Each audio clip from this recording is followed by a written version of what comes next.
Assalamualaikum warahmatullahi wabarakatuh. Kami dari kelompok keempat akan membawakan materi tentang dioda varaktor. Adapun nama anggota kelompok kami yang pertama Rizka Puspitasari, yang kedua saya sendiri alias Habuddin, yang ketiga Muhammad Anugrah Aidil Fitra, yang keempat Ahmad Anugrah, yang kelima Arya Firdaus, yang keenam Serdi, yang ketujuh Nadir. Adapun pengertian dari dioda varaktor. Dioda varaktor adalah dioda yang mempunyai sifat kapasitas berubah-ubah seperti dengan tegangan yang diberikannya. Sesuai dengan sifatnya ini, dioda varaktor juga disebut dengan dioda kapasitas variabel atau varicap dioda. Variable comparateness dioda. Dioda varaktor pada umumnya digunakan pada rangkaian yang berkaitan dengan frekuensi seperti pada rangkaian VCO, Voltage Controlled Oscillator, VFO, Variable Frequency Oscillator, RF Filter, tapis frekuensi radio, PLL Oscillator, Phase Locked Loop Oscillator, tuner radio, dan tuner televisi. Rangkaian-rangkaian elektronika ini dapat digunakan pada perangkat-perangkat elektronika seperti ponsel, radio penerima, radio pelancar, dan televisi. Dioda varaktor pertama kali dikembangkan oleh Pacific Semiconductor, yaitu sebuah anak perusahaan dari Ramo, Wolfgrad Corporation, yang memperoleh hak paten dioda varaktor pada tahun 1961. Assalamualaikum warahmatullahi wabarakatuh. Perkenalkan, nama saya Rizka Puspitasari. Di sini saya akan melanjutkan pemaparan materi tentang dioda varaktor. Prinsip kerja dioda varaktor.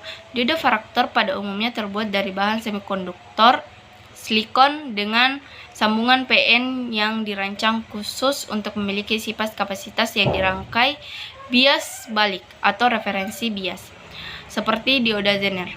Dalam penggunaannya, terminal katoda dioda varaktor akan dihubungkan ke tegangan positif, sedangkan terminal anodanya dihubungkan ke tegangan negatif.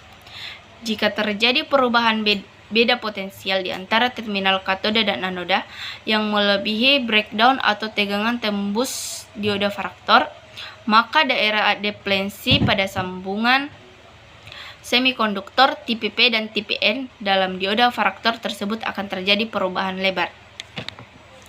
Semakin tinggi tegangan berbalik referensi bias yang diberikan pada dioda varaktor, semakin lebar pula daerah deplensi pada sambungan semikonduktor tersebut, yang mengakibatkan semakin rendahnya nilai kapasitasi. Sebaliknya, jika dioda varaktor menerima kapasitas berbalik atau referensi bias yang rendah, maka deplensi akan menyempit sehingga nilai kapasitas menjadi lebih tinggi. Fungsi dan kegunaan dioda varaktor. Dioda varaktor banyak digunakan pada berbagai perangkat elektronika yang menggunakan sistem komunikasi frekuensi tinggi seperti radio dan televisi. Pada rangkaian tuner terutama, dioda ini dimanfaatkan pada rangkaian penguat RF dan osilator. Dalam penggunaannya, maka frekuensi kerja pada penguat RF dan osilator dapat dikendalikan dengan tegangan. Sistem ini dinamakan dengan VSO, Volt Control Oscillator, di mana pada sistem ini kita dapat mengubah channel pada pesawat televisi hanya dengan menekan tombol pada remote control. Sekian dari saya. Wassalamualaikum warahmatullahi wabarakatuh, dan terima kasih. Assalamualaikum warahmatullahi wabarakatuh. Saya Ahmad Anugrah akan melanjutkan materi dari kelompok saya, yaitu bentuk, simbol, dan grafik karakteristik dioda varaktor. Seperti fungsi dan karakteristiknya, simbol dioda varaktor atau dioda varicap ini dilambangkan dengan sebuah dioda yang ujungnya ditambahkan simbol kapasitor. Di bawah ini adalah gambar bentuk, simbol, dan grafik karakteristik dioda varaktor atau dioda varicap. bisa kita lihat di sebelah kiri adalah bentuk, yang di tengah merupakan simbol, dan yang sebelah kanan adalah grafik karakteristik dioda varaktor atau dioda varicap. Selanjutnya, spesifikasi dioda varaktor. Seperti pada dioda normal pada umumnya, varaktor juga memiliki spesifikasi dan karakteristik. Data-data yang ada pada spesifikasi ini biasanya dimanfaatkan untuk menentukan komponen pendukung dan tegangan kerja rangkaian. Contoh spesifikasi dioda varaktor yang sering ditemukan adalah nilai kapasitansi. Contoh 10 picofarad dan 22 picofarad. Yang kedua, minimum voltage breakdown. Contoh 12 volt dan 30 volt. Yang ketiga, power dissipation. Contoh 300 MW dan 500 MW. Yang keempat, maksimum peak current. Contoh 300 mA dan 500 mA. Selanjutnya, materi akan dilanjutkan oleh rekan saya, yaitu Muhammad Anugrah Aidil Fitra. Assalamualaikum warahmatullahi wabarakatuh. Perkenalkan, nama saya Muhammad Anugrah Aidil Fitra. Akan melanjutkan pembacaan materi kelompok saya, yaitu karakteristik dioda varaktor. Beberapa karakteristik pada dioda jenis ini antara lain, dioda ini secara umum menghasilkan sedikit noise dibandingkan dengan dioda jenis lain. Biaya yang dibutuhkan dalam penggunaan dioda ini lebih sedikit dan lebih bisa diandalkan. Dioda ini memiliki ukuran yang sangat kecil dan ringan. Dioda ini tidak berfungsi ketika dioperasikan dalam bias maju. Secara mode bias balik, varaktor menghasilkan nilai kapasitansi seperti yang ditunjukkan pada grafik. Terima kasih. Perkenalkan, saya Serdi. Saya akan melanjutkan materi dengan kelompok saya, yaitu bias balik kapasitas persambungan. Bias mundur adalah pemberian tegangan negatif baterai ke terminal anoda A dan tegangan positif ke terminal katoda K dari suatu dioda. Demikian juga karena pada ujung katoda K yang berupa bahan tipe N diberi tegangan positif, maka elektron-elektron pembawa mayoritas akan tertarik ke kutub positif baterai menjauhi persambungan, sehingga daerah pengosongan semakin lebar dan arus yang disebabkan oleh pembawa mayoritas tidak ada yang mengalir. Sedangkan pembawa minoritas yang berupa elektron pada bahan tipe P dan hole pada bahan tipe N akan berkombinasi sehingga mengalir arus jenuh mundur reverse starting current atau LS. Arus ini dikatakan jenuh karena dengan cepat mencapai harga maksimum tanpa dipengaruhi besarnya tegangan baterai. Besarnya arus ini dipengaruhi oleh temperatur.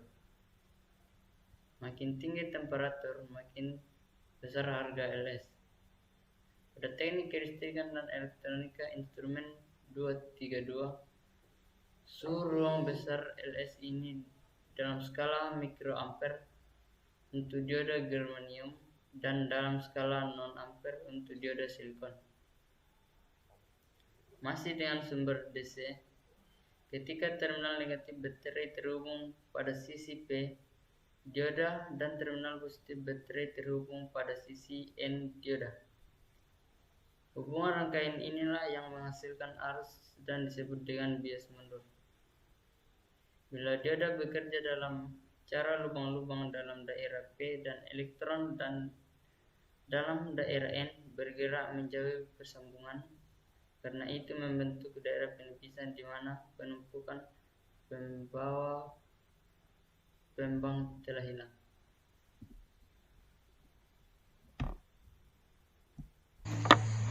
Assalamualaikum warahmatullahi wabarakatuh. Perkenalkan, nama saya Nadir, akan melanjutkan materi dari kelompok saya, yaitu bias maju kapasitas penyimpangan. Bias maju adalah apabila tegangan positif baterai dihubungkan ke terminal anoda A dan negatifnya ke terminal katoda K, maka dioda disebut mendapatkan bias maju forward bias. Ketika dioda dipasang dan disusun pada sebuah rangkaian dengan sumber forward dengan sumber DC atau arus searah, terminal sumber negatif terhubung ke material tipe N pada dioda dan terminal sumber positif terhubung pada material tipe P dioda. Hubungan rangkaian tersebut akan menghasilkan apa yang disebut dengan bias maju. Bila dioda di bias maju, lebar daerah penipisan L berkurang dan kapasitas persambungan bertambah. Namun dalam keadaan bias maju, terjadi pengaruh kapasitas yang lebih besar, yang dimodelkan sebagai satu elemen penyimpangan atau fusi kapasitansi. Kita misalkan bahwa waktu rata-rata yang diperlukan oleh sebuah elektron untuk berpindahan adalah tambah detik. Tambah detik adalah rata-rata dari elektron yang mengalir pada pita konduksi maupun pada valensi. Terima kasih.